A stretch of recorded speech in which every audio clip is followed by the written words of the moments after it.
Өндөр суух тавтаа морил би боловтлогч инх бат. Хуульч агима хэргийн товч нэвтрүүлгээ хүргэх гэж байна. Нэвтрүүлэг та бүхэнд YouTube-ийн од өндөр суугаар болоод NTV телевизээр зам 83.3 107 хостолгийн од манд радиогоор хүрч байна. Өнөөдрийн дугаарыг таны аяллыг бид дурлал яваатай Star Mongolia болон өмгөөллийн MBS Partners хуулийн фирм ивент итгэж байна. За өдрийн мэндагий. Өдрийн мэнд хүргэе. За уран зургаар мөнгө угаасан байх. Тийм.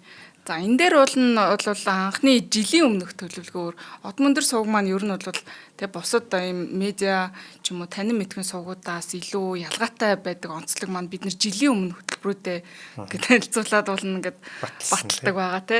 Өнөөдрийн дугаар манай Аминатай хамт уран зургийн талаар за тэгээд уран зураг гэдэг бол одоо юу гэдгийг хууль эрх зүй талаасаа гэмт хэрэгтэй бас ер нь байнгын холбогдож явж идэг мөнгө угаалттай ялангуяа эрх мэдэлтэй баян хүмүүс мөнгө угаах бас нэг арга хэлбэрээ энэ уран зураг болон бусад ийм одоо эртний идэлүүд ч гэдэг юм уу ийм байдлаар мөнгө угаах нэг юм арга хэрэгслэг болгодог болохоор жилийн өмнө хэдүүлээ ярилцахдаа энэ нэвтрүүлгийг оруулна гэж улан төлөвлөсөн байсан боловч манай Амина яалтчгүй ингээд өөр ажилтад болоод бит хоёр орохоор болж байгаа. За тэгээ яг уу аль болох би бол хэрэгийнхаа талаас ярина уран зураг талаас нь бол нэг их дуртахгүй явагдах нэ л гэж ойлгох хэрэгтэй болох нь тийм ээ. Уг нь Амина маань ирээд байсан бол тухайн зургийн тий үн цэнийхэн талаар нь бас илүү тайлбарлах боломжтой байх байсан баг. Яагаад энэ зургийг яг ингээд бүр зөөрөөд яатсан тий одоо хулгайлаад ч юм уу мөнгө угаах арга хэрэгсэл болгоод байгаа юм бэ гэдэг талаар.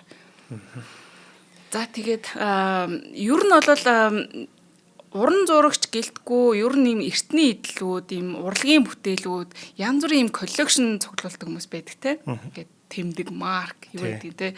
Энэ бүхэн ингээд хаана төвлөрдөг гэж бодож байна. Энэ баян хүмүүс эдгээрийгээ худалдаж аваад хаана хадгалдаг гэж чи ер нь бодож байна. Тийм, сейфэнд хадгалдаг үстэй. Зүгээр лөө? Тийм. Сейф нь хаана вэ? Банкны сейфэнд. Оо юу яадаг штэ. Би бол кинон дээрээс зөндөө харж байгаа штэ. Банкны тийм тусгай хайрцагнууд байдаг. Тэр банкнууд чинь зүгээр айл нэг улсын одоо юу гэдгийг манай Монгол улсын одоо А, Б гэдэг нэртэй банк шиг ийм байдгүй юм байна. Энэ нэг эдийн засгийн чөлөөт бүс гэж нэг байдаг те. Энэ бүсүүдэд айгүйх тийж урлагийн бүтээлч гэдэг юм уу яг үн цэнтэй зүйлүүдээ цуглуулж хадгалдаг юм байна. За энэ талаар хоёлаа нэлээд одоо дэлгэрэнгүй ярих болно. Уран зураг, эрдэнийн чулуу, ялангуяа одоо алмаз ч гэдэг юм уу ийм одоо үнэт металл зэргийг удаан хугацаагаар ямар нэгэн татвар төлөхгүйгээр хадгалах боломжийг одоо Freeport гэдэг газрууд байна. Одоо манайхаар бол эдийн засгийн чөлөөт бүс шиг.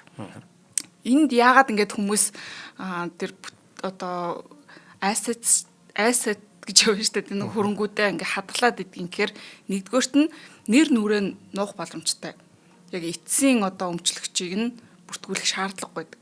За хоёрдугаарт нь одоо татвар төлөх шаардлагагүй. Ингээ байнгын одоо татвар хөрөнгөн дээр татвар төлдөг эрх зүйтэй улсууд байгаа штэ тий. Тэд нар тэгж байнга төлөхгүй. Зөвхөн худалдах үедээ л төлдөг. Гэхдээ бас энэ дахиад учиртай. 10 сая төгрөгөөр үнэлэгдсэн хөрөнгийг 50 сая гэж үнэлээд 40 саяг нь одоо жишээл үнэхээр 10 саяын хөрөнгөтэй үнэлгээтэй хөрөнгө байсан бол тэгээд 40 саяг нь мөнгө угаах боломжтой. Бас тэгээд дээрэс нь одоо хууль бусаар тухайн бүсэд ороод ирсэн ямар нэгэн эд зүйлийг мөнгө угаагаад одоо юу гэдгийг энийг нөгөө цагааруулах гэж ярьдаг. Хууль ёсны юм шиг болгоод гаргаж ирэх боломжтой. Энэ бүсүүдийг ерөнхийдөө ингээд хар үгээр тайлбарлах юм бол Freeport саяын тодорхойлолтод нийцүүлээд аль биесны нэр бол Freeport чөлөөт бүс ийм нэртэй газрууд дэлхийд танд маш олон байдаг бахнэ. Энэ нь болохоор одоо дэлхийд хамгийн алдартай ялангуяа урлагийн бүтээлүүдийг хадгалдаг газрууд бол Женев, Люксембург, Сингапурын Freeport-ууд байд юм байна. За энэ чөлөөт бүс гэж бол нэрлэгдэн л дээ. Freeport гэдгээр нь хоёлаа нэрлээд цааш явчих те. За энэ тэгээд Freeport-уудтай холбоотой хоёлаа нэг хамгийн томоохон дуйлан тэргүүдийг одоо ярьж өгье. Giacomo Medici гэдэг хүн байна. Энэ дэр одоо би бас нэрийн буруу дурдж бас магадгүй шүү дуудлага тийм 1995 оны үед ингээд гарч ирсэн нэг юм том дуйлантай хэрэг байд юм байна. Энэ гэхдээ энэ хэрэг илэрсэн амар сонирхолтой. 1995 оны 8 сард Италийн гайлын ажилтан. За энэ хүн бол хуучин бол цагдаагийн Ахмад баг 20 хэдэн жил ингээд цагдаагаар ажилласан энэ Паскуэле Камера гэж хүн одоо осолд орсон юм. Зам тээврийн осолд орсон. За энэ хүн бол харамсалтайгаар яг зам тээврийн осол нь юунаас болж үүссэн бэ, гарсан бэ гэдэг нь одоо хүртэл тодорхойгүй боловч тухайн ослоос болоод энэ хүн амнасаа алдсан. За тэгээд зам тээврийн осол үүслээ, хүн амнасаа алдсан учраас мэдээж орон нутгийн цагт нар дуудлагын дагуу очиод шалгантай хэргийн газар дээр үзлэг хийн. Гэтэл энэ камера гэж цагдаагийн машинаас маш сонирхолтой юмнууд олцсон. 10 шиг зураг, фото зураг. За энд нь юу байсан гэхээр юм эртний үнд идэлүүдийн юм 10 шиг зураг байсан байгаа байхгүй юу? Тэгээд энэнийг нь гайхсан байгаа. Энэ ямар учиртай зургнууд вэ? Мэдээж тэр дуудлагаар очисон цагдаа нар бол тухайн эд зүйлүүдийг хараад шууд таних боломжгүй шүү дээ, тий. Тэгэхээр нь одоо юу яасан байгаа? Орон нутгийнхаа нөгөө одоо байгалийн үнд зүйлсийг одоо хадгалж хамгаалах газар гэх юм одоо тайлбарлах юм бол нэг тийм газар руу холбогдоод эдгээр нь ямар учиртай эд зүйлс вэ, үнд бүтээлүүд вэ гэх юм уу? Эртний идэл үгүй хараажрал эртний идлүүд л байгаа юм л да. Тэгээд асуусан байгаа. Тэгсэн чинь энэ 10 зураг дээр байгаа идлүүд бол олон жилийн өмнө сургаггүй алга болсон хулгай талтагдсан гэж үзэгдэг бүтээлүүдээ байна гэдгийг таньсан байна тий. Гээ таньсан байна. За эндээс бол мэдээж цагдаа нар сэжиг авнаа. Ямар нэгэн байдлаар энэ ингээ хулгайтай холбоотой юм байна. Яагаад энэ зураг энэ камерагийн машинд явж гин гээд ингээд нэг юм шалгах сэжүүр үүссэн байна л да. За тэгээд энэ ерөнхийдөө л хамгийн сонирхолтой энэ Паскуэле Камера гэдэг энэ хүний цагдаагийн тэр 1995 оны 8 сард ингээд цаг бусаар нөхцсөн энэ үйл явдал бол тийм дэлхийн тий зөвхөн Америкийн гэлтгүй бүр дэлхийн хамгийн нэр хүндтэй музейнүүд энийг бүгднийг хамарсан юм нэг сүлжээ мафийн гэмт хэргийг илрүүлэхэд юм нөлөө болсон осол болсон гэд боддоо. Сонин бооз. Зүгээр л тэр машинаас нь олцсон 10 зургийг үндэслээд үндсэндээ ингээд сүлжээ бизнес бүр ингээд мафийн гэж хэлж болох үед тийм гэмт хэргийг илрүүлсэн байдаг юм байна. За тэгээд цагдаа нар бол энэ тухайн тэр 10 зураг нь яалтчгүй эртний эдлэлтэй холбоотой байгаа учраас энэний цаана дахиад магадгүй энэ хүн цаашаа хэрэг мөрдөж исэн байх. Энэ нь магадгүй тухайн хүний үхэлтэй холбоотой байх. Эсвэл энэ хүн өөрөө энэ бизнесийг хийдэг байх гэдэг юм нэг таамаг сэжиг үүсэн шүү дээ, тий. Тэгэнгүүтээ нэн даруй орон нутгийнхаа одоо шүүхтээ хандаад нөгөө гэрт нь нэгжлэх хийх тийм зөвшөөрөл хүссэн байна.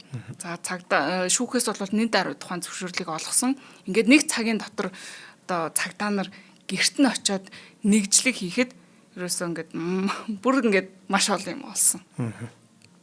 Энд одоо ингээд юу байсан бэ гэхээр хамгийн сонирхолтой нь хэрвээ найруулагч тэр зургийг хэрвээ олох юм бол нэг ийм юм байгаа.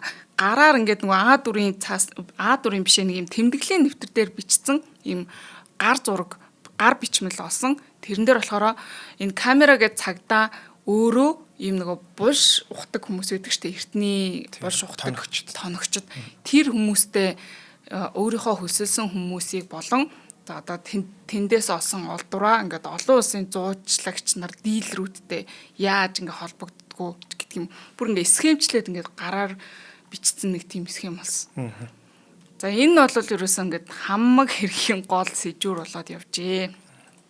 За тэгээд тухайн тэр зурцсан байсан схемийн дагуу одоо Италийн хууль сахиулах байгууллагын Швейцар руу холбогдсон. Швейцар руу одоо тэр тухайн схем дээр нь байсан хамгийн том дилер болох Giacomo Medici гэдэг. Тухайн үедээ бол энэ Giacomo Medici би одоо нэрийг буруу дуудаж байгаа гэж санаа зовоод байна. Энэ хүн бол ерөөсөө дэлхийд алдартай тийм эртний эдлийн тийм дилер хүн байсан байхгүй. Бүр тэр бумтан маш баян хүн. Тэгээд энэ хүн болохоор ерөөсөө ингээд эртний эдлэл цуглуулдаг, зардаг, худалдаж авдаг Ийдэ бүр энэнгээрээ алдартай хүн байсан учраас яг энэтэй холбоотой энэ сэжүр гарч ирсэнтэй уялдуулаад шууд Швейцарын эрх баригчид болон хууль сахиулах байгууллагууд руу холбогдоод Женевийн Фрипорт буюу түрүүний тайлбарлаад байсан тэр чөлөөт бүсэд байрлах энэ Giacomo Mediciгийн агуулгад нэгжлэх хийх зөвшөөрлийг хүссэн байна. Швейцарчууд бол яг энэ хүсэлтийг нэн даруй хүлээн зөвшөөрөөд 1995 оны 9 сарын 13-нд одоо энэ Италийн 3 офицер, Швейцарын 3 цагдаа, за Швейцарын 1 шүүгч, за тэгээд албан ёсны одоо гэрэл зурагч, фотограф автохун. За тэгээд тухайн Фрипортын захирал орлогч захирал байсан гэсэн. За ингээд эднэрээс ингээд бүрдсэн юм баг нэгжлэг хийхээр тухайн агуулгад ингээд хүчээр нэвтэрч орсон. За тэгээд орсон чинь юу байсан гэж нөгөө зурган дээрх юмнууд бүгдээрээ зурган дээрх байсан юм зүгээр цаашаа. Тэндээс бүр ингээд хитэн 10 мянган тийм олдор болсон бүр ингээд тэднэр дунд нь та бидний одоо би одоо яаж ижил тэр нэг урлагийн яг бүтээл хэр зэрэг үн цэнтэй талаас нь бол мэдэхгүй байна. Ямар ч л гэсэн бүр эртний грек, ром, этрусийн бүр урлагийн хэдэн зуун бүтээлүүд. За тэгэл ингээд зөвхөн ийм 2 сая 1 5 авахгүй нэг динер тинер одоо юу гэдгийг нэг юм 5. Тэр 5 нь л гэхэд 2 сая доллар үнэтэй ч гэдэг юм. Ингээд бүр ийм маш их юм олдуруудыг олсон. Яа, нэг юу treasure юу National Treasure гэх кино байдаг штэ. Тэр нь ингээд бүр ингээд тухайн үедээ үнэлэхдээ энийг 35 сая ам доллар байхаа гэж тооцчихсон. Одоо бол энэ хэрвээ одоо олцсон байсан бол үн ханш нь бүр амар болох байсан баг л та. Тэгээд ийм хэмжээний олдурыг олсон. Тухайн тэр нөгөө нэг агуулгын өрөөнөөс нь шүү дээ, тэ. За тэгээд дээрэс нь за зөвхөн энэ хэдэн мянган шүү дээ. Бүр 100 биш, мянган 3000 хэдэн 100 гэлээд 3500 600 ч лүү тийм ийм тус бүрдээ шүү дээ. Уран зураг, эртний идэл, одоо үнэт чулуу бүр байж болох бүх юм байна. За эндээсээ гадна тухайн тэр бомтон Медичи болон дэлхийн өнцөг болон бүрдэх дийлрүүд музейнүүдийн хооронд хийсэн юм борлуулалтын тэмдэглэл. За тэгээд ийм захидал харилцааг агуулсан бүхэл бүтэн тийм хайрцаг ийм файлууд. За тэгээд ингээд фото гэрэл зургнууд бас ингээд бүр ингээд маш ингээд ямбай хадгалагдсан байсан. Тэр нь болохоор яаж исэн гэхээр ингээд тухайн олдур байж тээ эртний олдур байлаа гэж бодоход бүр газраас анх олохоос нь ахуулаад бүр ингээд дэлхийн том алдартай музейд тавигдах хүртэлх процессын бүх зургийг ингээд деталь авцсан тийм ингээд фото альбом жишээлбэл байх жишээ. Ийм бүр ингээд маш их том схем энэ бүхний ард явж ижээ гэдгийг ерөөсөө нэг ийм агуулга дотроос олсон байгаа юм л та. За тэгээ энэ шалгалтын үр дүн хожим нь бол энэ Италийн археологийн эд зүйлсийг тэ энэ ч одоо эртний олдрууд шүү дээ. Тэгэхээр хууль бусаар зөөвөрлсөн хэргийн эзэн хэн байсан бэ гэдгийг хайж олох одоо энэ нөгөө хөвөрсөн утасны эхлэл байсан. За энэ хамгийн одоо хэргийн эзэн буюу одоо real mastermind нь хэн байсан бэ гэхээр Giacomo Medici гэж хүн рүү ирсэн.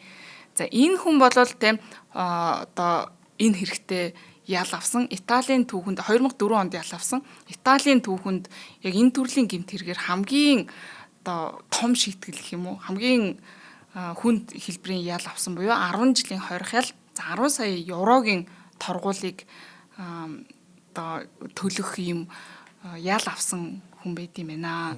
За энэ Медичи гэдэг хүний талаар бас жоохон тайлбарлаж өгөх хэрэгтэй болох юм шиг байна. Яг энэ нэг уран зургийн ч юм уу урлагийн энэ бүтээлүүдийн энэ мөнгө угаалтын схемийг ярихын тулд яг тэгэхээр энэ бол бараг л энэ талаар Google дээр хайнгууд л шууд энэ хүний нэр гарч идэг юм хүн байгаа. Энэ сэдвээр хайнгууд манай он гарч ирэх юм. Тий. Италийн бүр юм бүлэглэл байгаа байхгүй баг мафиоз нэг тийм бүлэглэл систем ажиллаж исэн байна шүү дээ. Энэ Медичи гэдэг энэ хүний бүлэглэл бол ерөөсөө бүр 40 жилийн туршид газар дундын тэнгисээс олцсон хамгийн үнцэнтэй олдруудыг ингээд системтэйгээр дээрэмддэг, бүр хулгайлдаг. Хулгай ингээд зохион байгуул. Одоо бидний кинон дээр үздэг хулгаанууд шүү дээ амар. Одоо хулгайч нарыг ингээд хөлслөөд хулгайлдаг. Бүр тийм юм хүртэл хийдэг байсан гэж одоо таамагладаг те. За тэгээд эдгээр хулгайлагдсан эд зүйлсээ тийм авилгалд одоо идэгдсэн улс орнуудын дийлрүүд. За тэгээд томоохон дуудлага худалдааны газруудаар дамжуулаад гэдэг нөгөө хууль ёсны болгож мөнгө гаргаж авна гэхийг одоо цагааруулна гэдэг юм л да. Хэдийгээр тухайн дээр зарж байгаа бүтээгдэхүүн хууль бус арга замаар олдсон боловч тэрнийгээ ингэж нэг юм одоо түрүүний дурдсан Freeport ч юм уу тийм газруудад зараад мөнгөө ингэж хууль ёсны юм шигээр болгож гаргаж авч байгаа. Энийг бол цагааруулна гэж хэлээд байгаа. Мөнгө угаах гэсэн үг. За тэгээд энэ яг тэр газруудаас нь одоо дэлхийн томоохон музей, байгууллагууд, худалдан авагч, одоо цуглуулагч нар тийм газруудаас ингээ бүтээгдэхүүн гэх юм олж авдаг байгаа байхгүй юу.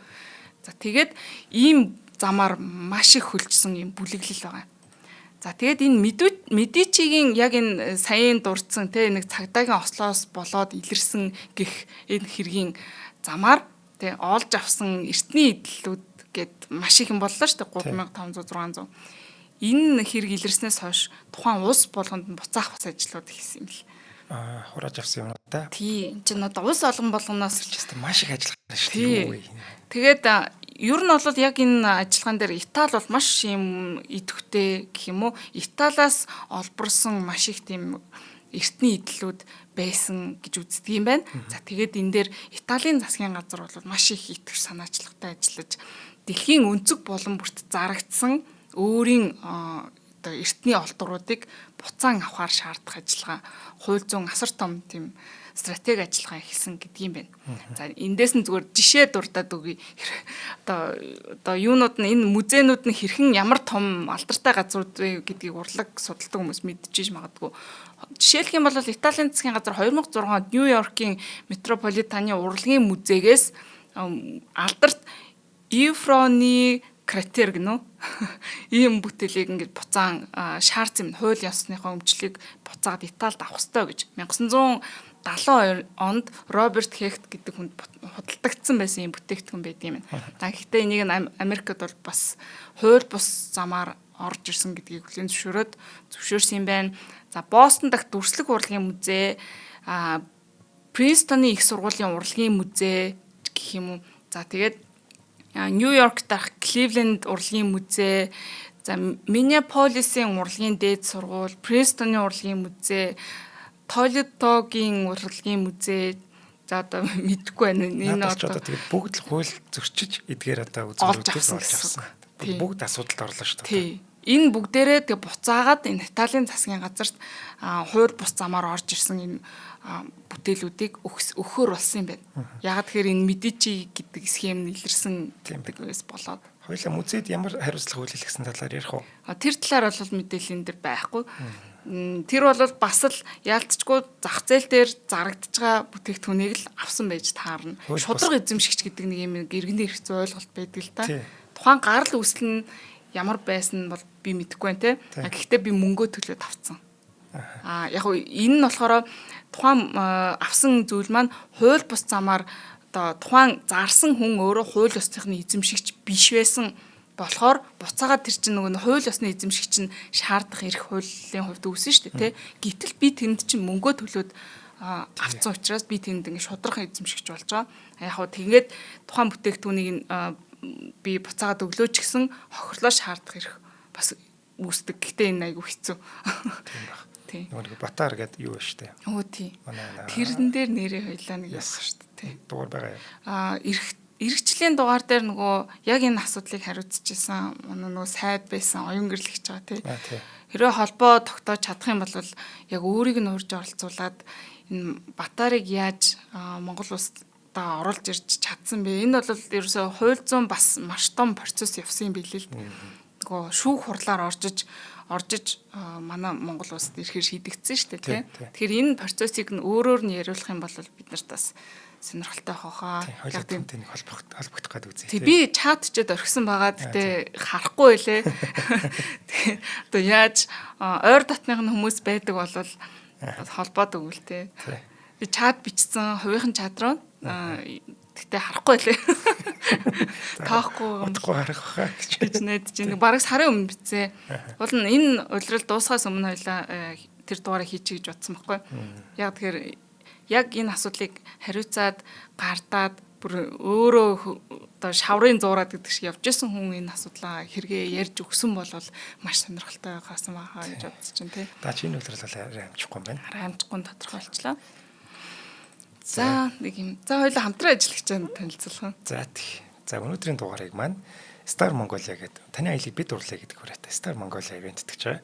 За манай од мөндөр бол Star Mongolia-тай байнгын хамтарч ажилладаг ийм одоо компани байгаа. Аялал жуулчлалын компани шүү дээ. Ер нь бол хэд хэдэн аялал од мөндөртэй хамтраад хийцэн байгаа. За харин одоо манай Заяа, Зулаа, Урна, тэгээ манай Гомбо энтертэй хамт Вьетнам, Камбожоор аялах ийм аялал зарлагдсан байна. За ямар газраар аялах вэ гэвэл эдгээр бүр атаархмаар маш гоё газруудаар явах юм бэл. За Анкор Батаар явна гэж байгаа. За энэ бол ямар гоё үзэсгэлэнтэй тийм сүм байдаг үлээ тий. Тэр чинь ингээд дундаа Анкор Бат нь байж байгаа. Тэгээ тойроо зүлхтэй. Тэрний гадуур юм хиймэл нуур мууртай бүр тасарсан юм бэлээ тэр чинь. Тийм үү. Тэгээ намд авал явахгүй хүмүүс үгүй л гэж хэлээ тэр. Чамаа яагаад ямар үзлэр ялгуур явсан гэдэг. Өмнө нь явсан гэдэг шалгуураар унчлаа. За Кокерээр бас явах юм байна. За мөн Халонг болонгаар бас явах юм байна. За Нингбин гэдэг Вьетнамын бас аялал жуулчлал юм гоё цогцлбор үзэсгэлэнтэй газар байж байгаа. За юу яа. Манай Заяа Зулаа хоёр чинь бол бүгдийн сайхан тайлбарлаад ингээд. Өө наад хоёр ч одоо бүр түүхчэд мэдгүй ч юм байхгүй өнцөг болонгүй л мэдчихдэг хүмүүс. Цаг завтай үедээ хажууд нэг сэдв гаргаж тавихгүй бол яг завгүй үедээ сэдв гаргаж тавьчихвал яриад дуусахгүй ядаргаа. За мен чинь ажилтаа байна гэж хэлэхэд. Гэтэ яаж яах вэ? Гоё юм яриад гараад. Гэтэ хүмүүс чинь тийм л мундаг байгаа шүү дээ. Гоё юм яриад гараад сонсомоор санагдаад байдаг. Гэтэл ажилтаа завгүй байгаад байдаг юм байна. Жохон хэцүү. Тэгэхээр аяллаар магадгүй ингээд манай хоёртай хамт яваад энэ бүх тайлбаруудыг ялангуяа энэ аяллаар очиж байгаа газар орныхын талаар сонирхолтой түүхүүдийг сонсоод нүдээр харах юм бол чихээр сонсох юм бол бүр их гоё дурсамжтай ялангуяа хүүхдүүдэд бас дагуулад явбал тий. Чи зүгээр нэг газар очиод нэг барилга байгууламж үзэх чинь нэг хэрэг. За хажууд нь ингээд тайлбарлаад нь чи ийм очтой ингээд тайлбартай сонсох юм бол шал өөр мэдрэмжийг авах баха гэж бодож байна. За энэ аяллыг та бүхэн сонирхож байвал Facebook-ийн Star Mongolia гэдэг пэйж байж байгаа. За мөн 7200 9200 гэдэг дугаараар утсаар холбогдоод та аялах боломжтой. За баярлалаа. За тэгээд Star-ийнхантай бас удахгүй би ч гэсэн аялнаа гэж бодож байгаа. Өмнөх нөгөө аялал зарлагт нь яалтчгүй миний ажил таараагүй тэг явж чадаагүй харамсан. Үнэхээр гоё аялалд манайх явсан шүү. За тэгээ хоёлаа хэрэг рүүгээ ирэхэд ороход хоёлаа энэ Freeport буюу нэг чөлөөт бүстэй холбоотой асуудал яалтчгүй орж ирээд байгаа. Энэ яагаад яригадаад байна вэ гэхээр за хулгай хийсэн ч бай, ямар нэгэн байдлаар тэр одоо хууль ёсны дагуу олж авсан хөрөнгөч бай, тэ. Энэ бүхнийг чинь ингээ хадгалахад дахиад бас зардал гардаг, хөрөнгө ордог. За тэгээд энийг буцаагаад зарахад бас татвар төлдөг. Энэ татвар төлөх болон энэ нөгөө нэг олж авах гэдэг асуудлаас хамаарат энэ Freeport буюу чөлөөт бүс одоо маш чухал байдаг бахны яг энэ төрлийн салбарт гэх юм уу салбар гэж цаашаа тий үйл ажиллагаанд. За тэгээд түрүүнд хэлсэн тий хамгийн гол нь 10 сая төгрөгийн үнэтэй зургийг 50 саяар зарсан гэж бичээд би 40 сая төгрөгийг нь угааж гаргаж авах боломжтой байдаг гэдэг бол маш том юм. Маш том юм. За тэгээд дээрэс нь одоо эн чинь өөрөө татварыг зайлсхийж байгаа. Яг тэр тухайн чөлөөт бүсэд одоо тэр нөөт болон өөр бараг л их төрлийн татвараас ингээд чөлөөлцсөн байдаг. Яг нь дэлхийн өнцөг болгоомжууд янз бүрийн чөлөөт бүсүүд байгаа шүү дээ. Чөлөөт бүсүүд ихэнхдээ ямар ч татвараас бол ингэ чөлөөлцсөн байдаг. Тэгэхээр тухайн бүсэд орууллаа бол тэндээсээ гаргаад явах нь одоо тухайн худалдан авагчийн ч юм уу асуудал болчихж штэ. Тэгэхээр тэнд бол ингээ хүн байршуулах нь ерөөсөө маш амархан зүйл. Тийм учраас энэ Freeport-ууд ач холбогдолтой байдаг байх нь л дээ. За энэ дээр бас нэг дахиад нэг ярих ёстой зүйл бол 2016 онд Панамын баримтчгүүд гээд нэг зүйл илэрснэ. Одоо нөгөө нэг WikiLeaks тий задруулсантай холбоотойгоор маш их баячуудын ялангуяа улс төрчдийн хууль бус эд хөрөнгүүдийг дэлхийд дахина төмнөө шившиг болгосон байгаа. Манайд ч бас нэлээд юм болсон байна. Бас болсон байгаа шүү. За тэгээд энэ баримтчиг дэлхийд одоо нийтэд ил босноос хойш энэ Freeport-уудад байгаа улс төрчдийн эсвэл баячуудын ялангуяа мөнгө угаадаг хүмүүсийн хууль бус эд хөрөнгүүд ил болсон. За үүнтэй холбоотойгоор дэлхийн улс болгон одоо янз бүрийн байдлаар үүний эсрэг арга хэмжээ авч эхэлсэн байдаг. За тэгээд тухайлах юм бол Швейцарт ингээд сүүлийн үед батлагдж байгаа хууль тогтоомж нь бол ийм чөлөөт портуудад байгаа одоо хөдлөх юм үйл хөдлөх байхгүй шүү дээ. Хөдлөх хөрөнгүүдийн талаар мэдээллийг ил болгох. За тэгээд тэнд удаан хугацаагаар ямар нэгэн зүйл хадгалахыг хориглох ч гэдэг юм уу. Иймэрхүү байдлаар ингээ хууль тогтоомжоо чангатгаж байгаа. Гэхдээ л стил нөгөө ийм фрипортууд байх чинь ер нь аливаа улсын гадаадын хөрөнгө оруулалтуудыг татчихийдэг байхгүй юу. Тэгэхээр янз бүрийн иймэрхүү фрипортууд одоо ч гэсэндээ үсээр л байгуулагцаар л байгаа. Бас өсч дэвшиж байгаа ч гэдэг юм уу. Ядуу буруу урнуудын хувьд бол байх боломжтой байгаа. Тийм, нэг ковийн татвартай ч юм уу тийм. Ямар нэгэн байдлаар одоо тэгээд тэндээс ашиг орлого олж байгаа. Зүгээр нэг талбай юунаас л гэсэн үг шүү дээ, тий. Том компаниудын толгой компани нэг тийм газар байшдаг ч юм уу, тий. Тэгэл тэр чинь нэг ковийн татвар төлөвөл. Одоо Америкт 40% төлжсэнээс тэр нэг арал дээр 1% төлөө байжсэн дээр үстэй. Тий. Тэгээд түнг тэр арал чинь тэр 1%-аараа бүр сайхан амьдарч байгаа байхгүй. Энэ дээр бол нөгөө нэг энэ хэргийн товч чинь хамгийн анхны хоёр тал гэж нэвтрүүлэг байсан шүү дээ, тий. Энэ дээр нөгөө Apple болон бусад том компаниуд яаж одоо жишээлбэл нөгөө юун дээр ярьдаг юм аа, нөгөө кофений Starbucks яаж татвараас зайлс хийсэн бэ гэдэг дээр яг ийм офшор бүсүүдэд ч юм уу чөлөөт бүсүүдэд хамаарах арлууд дээр жишээлбэл байгуулагдсан компаниудаараа дамжуулж яаж энэ дэлхийд даяар орлогоо татвараас зайлс хийдэг вэ гэдэг талаар тайлбарладаг. Яг нь энэ нь болохоор тухайн хөгжиж байгаа бүс нутагт бол маш их хэрэгтэй. Нэгэнт тэр чинь ингээд одоо газар шоргоо ухуулаагүй шүү дээ, тийм ээ. Ямар нэгэн байдлаар өөр ямар ч зардал байхгүйгээр мөнгө олж ирээд байгаа байхгүй. Тийм болохоор эдийн засгийн одоо ач холбогдол нь байгаа учраас чөлөөт бүсүүд бас байгаад байдаг. Нөгөө талаараа эн чинь бас тэр мөнгөтэй баян гэмт хэрэг одоо үлдэх замаар олдсон эд хөрөнгийг угаах гэж байгаа хүмүүст бол маш таацсан нөхцөлийг бүрдүүлээд байдаг байна. Тийм байна. За энэ Freeport-тай холбоотой бас дахиад нэг юм нэг скандал байдаг юм байлээ. Юу вэ гэхээр нацистууд одоо нөгөө дэлхийн 2 дугаар дайны үед чинь гээд маш их юм дээрэм хулгай юм давхар гарч ил байсан байж таараа тий. Яг юм нацистуудад дээрэмдүүлээд алга болцсон гэдэг байсан энэ нэг за Модильянигийн бүтээл гэж байдаг юм. За би одоо энэ буруу бас уншсан байх үү. Зүг хэлчихвэл би бас тэнч ч магадгүй юм шиг надад байна. Би одоо бүр энэ талаар бүр ямар ч ойлголт байхгүй ч. Модильяни гэдэг байгаа байхгүй. Модильяни гэж уран бүтээлч байд юм шиг байна. За энэ хүний бүтээл нь Женевийн юунд олцсон гэдэг байгаа байхгүй. Чөлөөт бүсэд олцсон гэдэг. Энэ бол маш том скандал тухайн үед болж исэн гинэ. Нөгөө германууд чинь зөндөө газраас баахан зураг мураг янз бүрийн баримлал ч юм уу ерөөсөө тийм дээр үеийн юмнуудыг эртний эдлүүдийг авчираад ерөөсөө бүгдийг нь хураацсан байсан. Тэнгүүд тэнчэнээс дайн дууссаны дараа Америкууд болоод Оросууд ер нь маш их бас хулгай хийсэн байна. Тийм. Цэргүүд нь өөрсдөө хулгай хийж байгаа шүү дээ. Энэ талаар бүр киноч байдаг шүү дээ. Monuments-Man гэдэг. Тийм. Тэр бүр Америк чинь хитэн зуун тийм юу хүнтэй заяа. Хитэн зууч байх. Ер нь 100 хүнтэй тийм юу баг ажиллаж байгаа. Ерөөс нэг салаа тэр чигээрээ энэ урлагийн бүтээлүүдийг авч хулгайлах тийм юутай. Үүрэгтэй. Хүндрэлтэй түүхэнд энэ урлагийн бүтээл гэдэг зүйл бол хожим хойно үлдэх зүйл юм уу юма гэдгийг бүр ингээд за эднэр бол ингээд бүр хожим хойно дайны үеэр ингээд ойлгоцсон байна. Манай Чингис хаан үртэл энийг ойлгоод жишээлбэл ингээд гар урчуудыг нь тухайн эзэлсэн орнуудаасаа түүж авчираад байлгадаг байсан байгаа шүү дээ, тий. Яг тэгжсэн. Гэхдээ бас зарим нэг хотыг ч бас төвөөсөн. За тэр яах вэ гэдэг. За тэгээд энэ Модильяни гэж уран бүтээлчийн сууж буй таягтай хүн гэдэг нэг юм уран зураг гэдэг юм байна. 1918 онд бүтээгдэжсэн. За одоогийн байдлаар бол ойролцоогоос 25 саяас 30 сая доллараар хүнлэгддэг нэг юм бүтээл байдаг гинэ.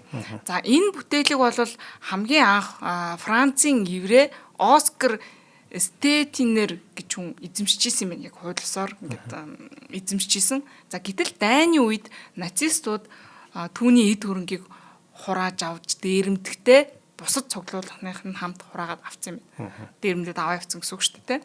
Гэтэл ингээд авч явснаас нь чимээгүй байжгаад 1996 онд Кристигийн дуудлага худалдаа гэж нэг бас нэг алдартай дуудлага худалдаа болсон юм шиг байна л да. За энэ дуудлага худалдаагаар олон улсын урлагийн төв гэдэг нэртэй байгууллага тухайн бүтээлийг 3.2 сая доллараар худалдаж авсан юм байна. Тэгээд Орос руу гаалгуулсан. Энэ чинь бүр 96 онд шүү дээ, тэ. За гэтэл Панамын баримтчгууд ил болох үед 16 онд ил бол 10 онд ил болсон шүү дээ, тэ. 10 онд ил болох үед энэ тухайн уран зургийг Хели Нахмад гэдэг нэртэй тийм галерей эзэмшдэг юм байна гэж гарч ирсэн байна. За тэгээд эзэмшихээс гадна тухайн бүтээлийг Женевийн энэ чөлөөт бүсд байлгадаг юм хадгалдаг юм байна гэсэн ийм мэдээлэл гарч ирсэн. За ингээд энэ хаан байгаа нь тодорхой болсны дараа 2011 онд одоо анхны эзэн еврей эзэн Оскар Стетинер гэж хүн байна шүү дээ, тэ. Тэр хүний үр удам Альбиосны одоо өв залхамжлагч ч ингээд явж явсаар Филипп Маестрачи гэдэг хүн одоо Хели Нахмад галерейг одоо шүүгд өгсөн байна. За энэ галерейгийнхны эзэн нь бол ийм урлагийн ертөнцийн тэр бомтон Дэвид Нахмад гэж хүн байдаг юм байна л да. За энэ хүнийг ингээд шүүгд өгсөн. Одоо хууль ёсны өмчлөлийн талаар. Яг тэгэхээр энэ хүн болол өмч хөрөнгөө хууль бусаар дээрэмдүүлээд алдчихсан. Одоо энэ хүний одоо өв залхамжлах эрхийн дагуу өв гэцэн ч гэдэг юм те. Тэгээд энэ хүний олж авсан тэр уран зураг бол хууль бус замаар орж ирсэн хөрөнгө гэсэн үг. Тэгэхээр нөгөө нэг шудраг эзэмшигч гэдэг рүү ороод байна те. За ингээд шүүгд өгөөд өмчлөлийн талаарх маргаан үүсгэжсэн юм байна. За тэгээд мэдээж Нахмад бол тухайн урлагийн бүтээлийг би бол хуулийн дагуу эзэмшсэн те. Тэр нэг анх 1996 онд дуудлага худалдаагаар зарагдахад энэ нэг олон улсын урлагийн төв гэдэг байгууллага авсан шүү дээ, тэ. Энэ байгууллагатай би бол ямар ч холбоо байхгүй, би бол мэдгүй, би тэндээс бол ингээ хуулийн дагуу авсан ийм хөөн гэж тухайд мэдэгдэл хийгээд ингэжсэн. Гэтэл яг ингээ шүүхийн процесс яваад янз бүрийн босон чинь тэр олон улсын урлагийн төв гэдэг нэг байгууллага нь явж энэ Нахмад гэд хүмүүсийн одоо гэр бүл төрөл садангийнх нь байнгын хараа хяналтанд байдаг нэг юм Shell компани болж таарсан. Зүгээр цаасан дээр байдаг л компани байна. Тий. Ер нь бол энэ компани энэ Орлон улсын урлагийн төв гэдэг компани зүгээр л нэг юм нэг урлагийн бүтээлүүдийг Freeport-удад байршуулдаг. Тэндээс ингээ бүтээл худалдаж авдаг. Ерөөсөө ийм л зорилготой компани, халаасны компани юм байна гэдэг нь тодорхой болоод тэгээд өмчлөлийн асуудал нэг иймэрхүү шийдэгдэжсэн байдаг юм байна. Тэгээд нөгөө хүүхэд зураг Альбиосаар авнаа. Харин тий энэ чинь энэ дээр бас нэг юм дахиад зүгээр товчхон дурдчихад дуудлага худалдаагаар юм зарна гэдэг нь шүү дээ, тий. Энэ бас их учир жанцантай юм шиг байгаа. Одоо янз бүрийн бүтээгдэхүүн одоо бүтээлүүдийг дуудлага худалдаагаар олон улсын зах зээл дээр энэ зардаг. Одоо жишээлбэл хоёлаа түрүүнд ярьсан те манай нөгөө нэг динозавр Батарыг чи дуудлага худалдаагаар зарах гэж яхад нь баг урд шөнө шүүхийн захирамж гараад зогсоож исэн шүү дээ, тий. Тэр чинь Николас Кейж үлээ авцсан байдаг санагдаад байна. Үгүй дуудлага худалдаа зарлагдсан байхад нь зогсоож исэн санагдаад байна. Шүүгчийн захирамжаар бүр урд шөнөнд ч үлээ. Тэр үед манай одоо манай Монгол улсыг төлөөлж ажиллаж исэн ч юм уу эсвэл хандсан хуульч нар үнэхээр түргэн шуурхай ажиллаад зарагдахаас өмнө үгүй зарагдчих юм бол тэн дээр чинь шудраг эзэмшигч үсээд ирнэ. Тэгэхээр дахиад өмчлөлийн асуудал заавал шүүгээр шийдэгдгээс нааш одоо үн зөв нь олдохгүй гэсэн үг л дээ. Тэгэхээр яг ийм нэг дуудлага худалдаа зарладаг байгууллагууд гэж бас байдаг юм байна. Тийм auction houses. Тэгэхээр энэ бас ийм бүтээлүүдийг хулгайн замаар ч юм уу, хууль бус замаар орж ирсэн бүтээлүүдийг цагааруулахад их нөлөө байдаг юм шиг байгаа юм. Нөлөө үзүүлдэг. Тийм дэлхийд дахинд бүр хаач альж усад тийм зарлалтай. За тэгээд дараагийн бас нэг хэргийг ярихад одоо яг юм юутай Freeport-тай холбоотой Сингапурын Freeport-тай холбоотой нэг юм 1MDB гэдэг скандал гарч ирсэн байна. Чи сонсчихсон үгүй 1MDB. Малайзийн ерөнхий сайд Нажиб Разак гэж хүнтэй холбоотой. Энэ хэрэг бол 2009 онд үүссэн. Гэхдээ яг шууган нь бол 2020 онд үүсчихсэн юм бэл. Энийг уншаад ягд ч юм манай бас улсын зарим нэг жишээтэй их төсөөтэй санагдсан л та. Тийм болохоор жоохон хөвгөлтэй ч гэхэд цаашаа юм 2009 онд анх яасан гинэ. асуудал нь бол үүсэж эхэлсэн. 20 онд? Гэтэ 2020 онд дэлхийд даяар шууган болсон байхгүй. За энийг ярьж байгаа заяа. За Малайзийн ерөнхий сайд байсан Najib Razak гэж хүн 4.5 тэрбум долларыг одоо улсынхаа хөрөнгөөс хулгайлаад тэгээ янз бүрийн тийм тансаг байдлаар захиран зарцуулсан болох нь ингээд дэлхий дахна ил болсон нэг юм хэрэг байдаг. Яадаг шунал вэ тэр ч одоо 100 саяг авал болно штэ хүүхдүүдээ. Үгүй байна. 1MDB вэ штэ гэ. Тэгээ скандал гэдээ бүр ингээд 1MDB гэдгээр бүр алдартай. Скандал гэд хайх юм бол зүгээр ингээд бүх мэдээлэл гарч ирнэ. За энэ дээр болохоор одоо 1MDB гэдэг нь ер нь юу гэсэн үг юм бэ гэхээр Малайзийн хөгжлийн одоо сан гэсэн агуулгатай тийм товчсон үг юм байна л да. Бархаад би гэдэг нь Малайзийн хөгжим Берхад гэдэг үг юм биш байгаа. За энэ бол ерөнхийдөө нэг юм 2009 онд байгуулагдсан гадаадын хөрөнгө оруулалт төрөншлөөр дамжуулаад одоо улсынхаа хөгжлийг дэмжих зорилгоор байгуулагдсан юм төрийн сан байгаа байхгүй юу? Малайзийн төрийн сан гэсэн үг. За энэ сан байж тээ тийм тухайн Малайзийн ерөнхий сайд байсан Najib Razak гэж хүн удирдахжсэн.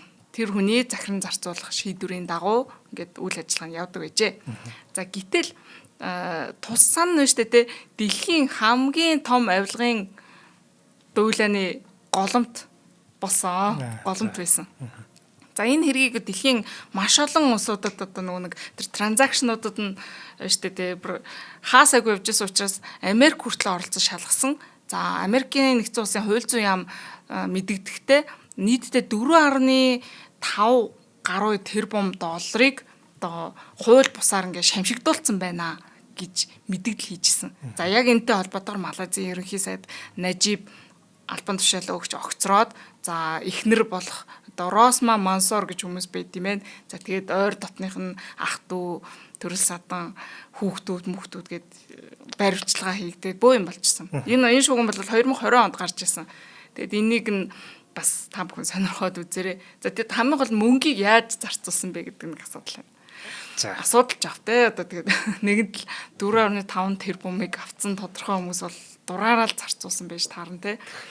За тэгээд энэ одоо хожим нь илэрсэн санхүүгийн баримтуудаас нь харах юм бол энэ сан анханасаа байгуулагдахтаа л нэг юм луурийн зорилгоор байгуулагдсан юм шиг байгаа хгүй.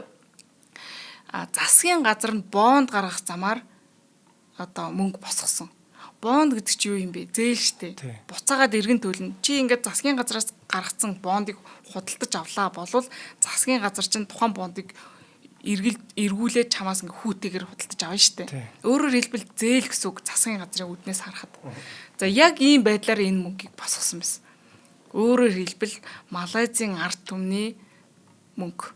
Тийм байна. Төсвийн мөнгө, татвар төлөгчдийн мөнгө. За ийм байдлаар энэ сангийн мөнгийг босгоод за тэгээд босгоод одоо энэ сангийн дансанд мөнгө орж ирсэн даруйд нь Швейцар, Сингапур, Америкийн нэгдсэн улсын янз бүрийн дансууд руу шууд шилжүүлдэг байсан.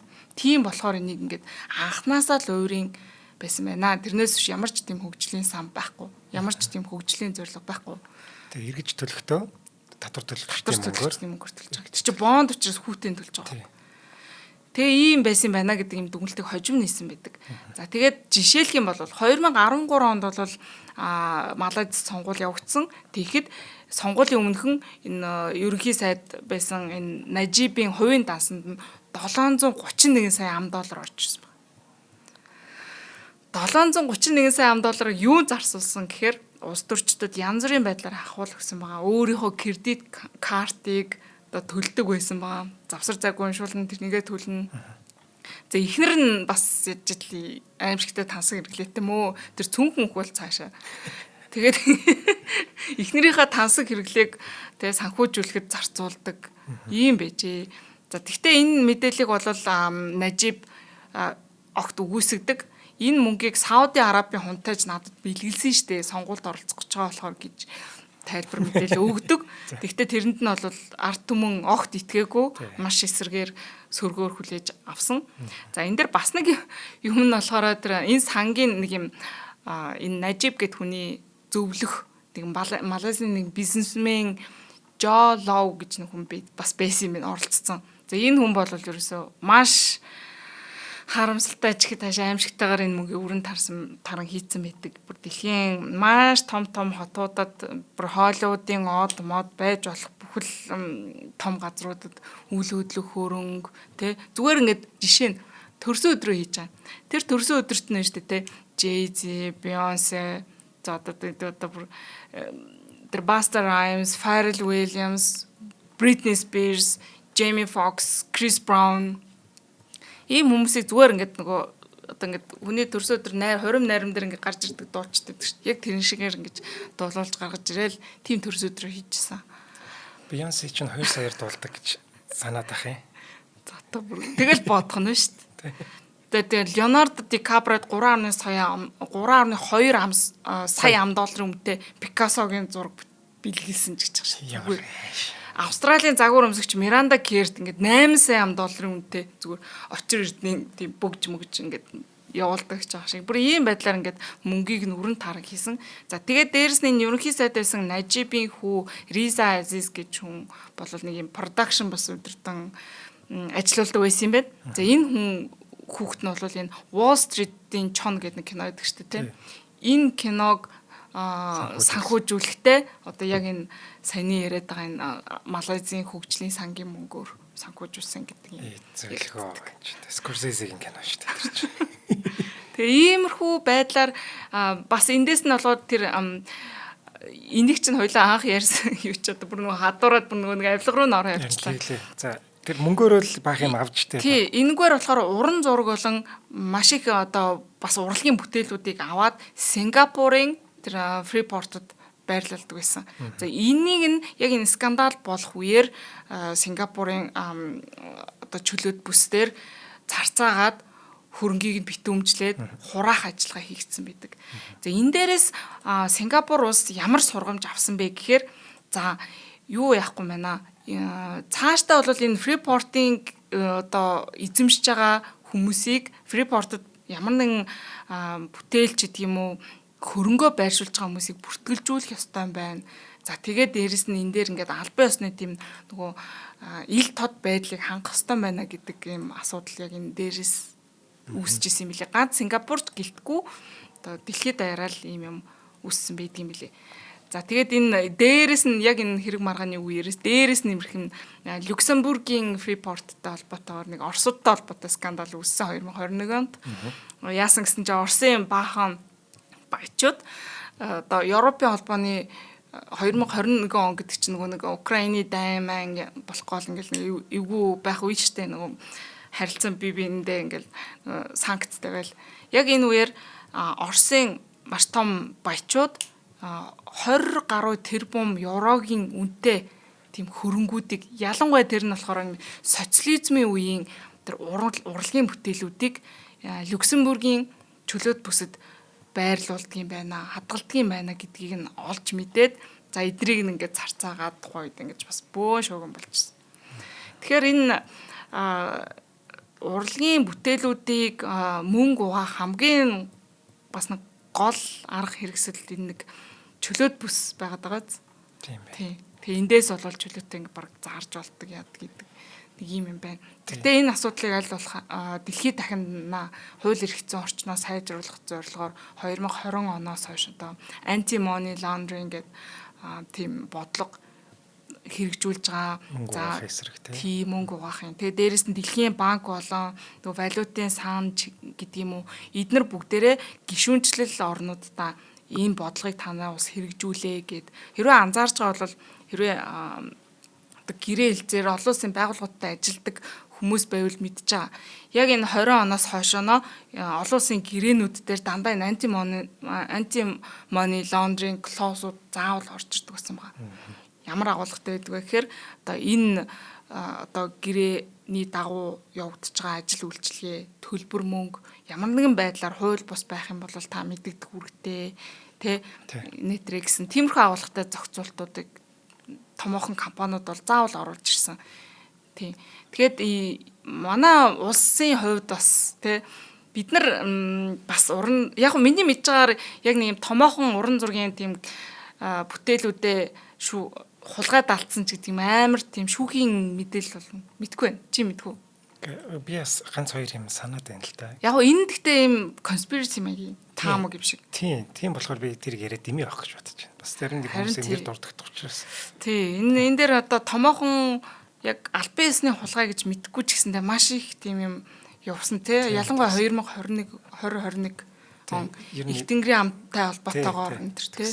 Тийм асуудал гэхдээ энэ бол ерөөсөө албан ёсны баталгаатай бол биш. Гэхдээ бүр дээр үеийн асуудлыг нь ярих юм бол уран зургийн галерейд хадгалагдчихсан бүтээлүүд 2008 оны 7 сарын 1-ний үймээний үеэр алга болсон гэдэг мэдээлэл явдаг. Энэ одоо үнэн худлаа юм мэдхгүй байна те. Гэхдээ зарим зураачд бол энэ асуудлыг хөндөж ярьдаг. Яг ямар бүтээл яатсан. Яг тоо ширхэг мэдгүй. Гэхдээ тухайн үедээ хэвлэл мэдээллүүдээр гарч ирснээр 35 манай Монголын сор улсын урлагийн бүтээл алга болсон гэсэн мэдээлэл гарсан байдаг. Тэгээд одоо манай Монгол улсын зүгээс хууль эрх зүйд ямар арга хэмжээ авч ийн вэ гэхээр одоо Монголын соёл урлагийн бүтээлүүдийг хамгаалах зорилгоор соёлын өвийг хамгаалах тухай гэж хууль анхудаа 2020 онд шинжлэгдэн батлагдсан. Анхудаа батлагдж байгаа юм. Тий. Одоо энэ хуулиар бол ерөөхдөө иймэрхүү асуудлууд одоо дэлхийн жишгээ барьсан маягтай хууль болсон гэж би бол үнэлдэг, боддог. Энэ бол заавал байх ёстой байсан баха. Тэгвэл тэр зургууд зөвхөн галерейгаас алга болчихж байна гэдэг чинь харуул хамгаалт гэдэг хэмжээгээр бага байсан юм байна. Тий, хоёулаа хэрвээ цаг байсан бол нэг харуул хамгаалттай холбоотой асуудал бас зөндөө ярих боломжтой байлаа. Ялангуяа энэ галерей болон за төрийн өмчт гэлтэхгүй ямар ч галерейд энэ харуул хамгаалтын асуудлууд маш чухал байдаг. Энэ хамгийн инээдтэй гэж хэлж болохоор нэг юм хулгай байд юм лээ. Изабелла Стюарт Гарднер гэж нэг дэлхийн Массачусетс мужид байдаг, Бостонд байдаг нэг юм юу юм лээ л. Алдартай том галерейд бүр маш хүүхчиг хулгай гараад бүр дэлхийд даяар алдартай маш олон бүтээлүүдийг хулгайлаад байгаа явцсан хэрэг байт юм л. Ихэр удахын наадах хэсэг чинь. Энэ бол за маш товчхон яриад өгчгөө. За тийм. За энэ маш инээдтэй. 1900 за энэ музей бол өөрөө ерөөсөө 1920 эд оноос ахуулаад ингээд үүсгэн байгуулагдсан Изабелла Стюарт Гарднер гэж хүн үүсгэн байгуулагдсан юм музей. Хамгийн гол нь энэ эмэгтэй нас барахта нөгөө өвлүүлэх юм гэрээслэл гэж яддаг штеп. Ингэхдээ нэг ийм гэрээслэл үлдээсэн юм лээ. Энд байгаа урлагийн бүтээлүүдийг ерөөсөө байршлыг нь өөрчлөхгүй. Тэгээд дээрэс нь шинээр юм худалдаж авч болохгүй. Дээрэс нь худалдахгүй гэдэг нэг ийм гэрээслэл үлдээсэн зав. За тэгээд дээрэс нь яг 1980-ад оны үеэс эхлээд энэ музейгийн орлого маш муудснаас болоод харуул хамгаалт ч гэдэг юм тэр системээ ерөөсөө сайжруулаагүй байна. За тэгсэн чинь мэдээж энэ чинь цаг хугацааны ирэхээр барилга байшин муудна тий энэ чинь агааржуулалтын систем гэдэг чинь ялангуяа музейн хувьд бол маш чухал шүү дээ тий энэ юм маш шинжилж явахгүй байгаад ээж. За тэгээд орлого муу учраас харуул хамгаалттай цалин өгдөг. За ийм байжсэн чинь 1990 онд ийм хулгай гарсан байна. Яасан гэхээр одоо ер нь тэр том музейд ерөөсөө шөндөө 2 хүн бандаг гэжээ. Нэг шөнө 1990 оны 3 дугаар сарын үеэр ийм нэг шөнө музейгийнх нь ойролцоон гэдэг нэг юм цагдаа нар байгаад исэн юм байна л да. Яг тэгэхээр тэр ойрхон нэг юм фестивал болж исэн юм л. За тэгээд тэр фестивалд холбоотойгоор цагдаа нар эргүүл хийгээд байгаа юм байна да гэж тухайн хоёр харуул бодож исэн байгаа. Тэгсэн чинь шөнө 12 цаг өнгөрсний дараа нөгөө цагдаа нар чи хаалгын тогшингуудаа тэгт нөгөө хоёр чи онгойлгосон байна. Тэгээ онгойлгосон чинь за бид нар цагдаа байна. Танай музей дотор нэг юм с ิจ гтэй үйл явдал болоод байна гэсэн мэдээллийн дагуу ирж гинэ гэж шалгаж гинэ гэх. Тэгээ нөгөө хоёр чи оролцсон. Яг тэгээд орж ирэх үед нь одоо хоёр харуулын нэг нь ингээд тойроод шалгаа явж идэг, нэг нь ингээд харуулын ширээн дээр суугаад байж идэг юм байсан юм л. Тэгээ яг нөгөө ширээн дээр суужсэн нөхөр нь хаалгаа онгойлгосон. За тэ хоёр цагтаа орж ирэнгүүтээ нэг тийм юм ярьж орж ирэнгүүтээ тэгээ шууд хоп гарын ард нь хүлээд за чи нөгөөдхийгөө дууд. Тэгээ нөгөөдх нь орж ирээд баас хоёулаа нийлээд ингээд гарын ардаа хүлүүлээд ердөө 80 минутын дотор энэ бүзээд байсан хамаг юм дээрдчихэд яваад өгсөн. Тэгээ одоо хүртэл энэ хэргийн эзэн олдоогүй. Тэгээ бүр ингээд бүтээлүүд нь ч олдоогүй. Ийм холгой байт юм лээ. Тэгэд энээс болоод дэлхийд даяараа энэ музей болон галерейнуудын харуул хамгаалалт ямар ач холбогдол чухал вэ? Харуул хамгаалтанд мөнгө харамлаж болохгүй юм байна гэдэг тийм жишиг тогтсон байгаа байхгүй. Одоо тэр хөдөлгөөн мэдрэгчтэй ийм юм байх ёстой юм ёстой гэдэг юм ийм стандартууд тогтсон гэдэг нэг ийм жишээ энэ зургнууд тэгэл манай алга болсон зургнуудтай нэг газар л байж байгаа юм л да. Нэг жилийн бүстэй. Тэгээд тэр музей нэрээ тэр гэрээслэлийн дагуу нөгөө шин юм авч болохгүй, шин юм яаж болохгүй гэсэн учраас зүгээр хоосон хүрээн ингээд одоо хүртэл үлгэттэй гэсэн. За баярлалаа гээ. За. Тэр манай зургнууд алга болсон. Тэр манай зургнууд алга болсон. Тийм манай тэр алга болсон зургнууд гэдэг байгаа шүү дээ. Тэр мэрийг мөрдөж байгаа бах уу. Тэгээд алга болсон юм бол. Тэг мэдгүй энэ альбаснээс бүр юм бэдгүүл юм бэлэн зүгээр хэвлэл мэдээ сэтгүүлч нар л яриад хөндөд л зураач нар л хэлээл яриад бичээд ялангуяа тэр нүг Цэвгжав гээд зураачийн тэгээ төрийн шагналт Цэвгжав гээд зураачийн 1958 онд зурсан Азарганы ноцолтон гээд алдартай зураг одоо их хувь нь биш байна гэдэг маргаан одоо хүртэл байдаг гэж хэлээ шүү дээ тий. Тэгэхээр одоо мэдгүй юм да. Тэгээ агийн байсан бол их сайхан гоё ярих байлаа. Амина гэлтэй. Амина ч одоо. За намайг өвчлээ. За нэвтрүүлэг маань та бүхэн YouTube-ийн Од Мөндөр суугаар болоод NTV телевизээр за мөг 83.3 107 хостолгийн Од Мөндөр радиогоор хүрлээ. Өнөөдрийн дугаарыг таны аяллыг бид урлын вараатай Star Mongolia болон өмгөөлийн MBS партнер Соёлын ферм ивент тэтгэлээ. За дараагийн дугаараар олцъя. За баярлалаа. За бай. Нэвтрүүлгийг хүлээн авсан Нарны аймгийн монголчуудаа баярлалаа. Од Мөндөр сувг нь энэ мэдчлэн таны мэдхүйн мянган нэвтрүүлгийг 2026 оны 7 сарын 1 хүртэл та бүхэндээ хүргэх юм. Их хэлээрээ шинжлэх ухаан танин мэдхүйг түгээхийн үлсэд нэгтгэх хүсвэл та бидэнд хандив өгөх боломжтой. Та нэг нэвтрүүлгийг 100 төгрөгөөр буюу 1000 нэвтрүүлгийг 100 мянган төгрөгөөр үнэлээд биднийг дэмжээрэй. Жилдээ ганцхан удаа 100 мянган төгрөгөөр биднийг дэмжснээр шинжлэх ухаан танин мэдхүйг түгээх энэ үйл хэрэг амжилттай үргэлжлэх юм. Од Мөндөр нэр дээрх Худалдаа өвчлийн банкны данс байгаа 4191 Тэг 4 518. Та 100 мянган төгрөгөөр шилжүүлэхдээ гүйлгээний утга дээр нь өөрийн нэр болон утасны дугаараа заавал бичээрэй. 100 мянган төгрөг хандалснаар Од Мөндөр сувгийн алтан гишүүн болох юм а. Шинжлэх ухаан танин мэдхгүй Монголд ялах болтугай.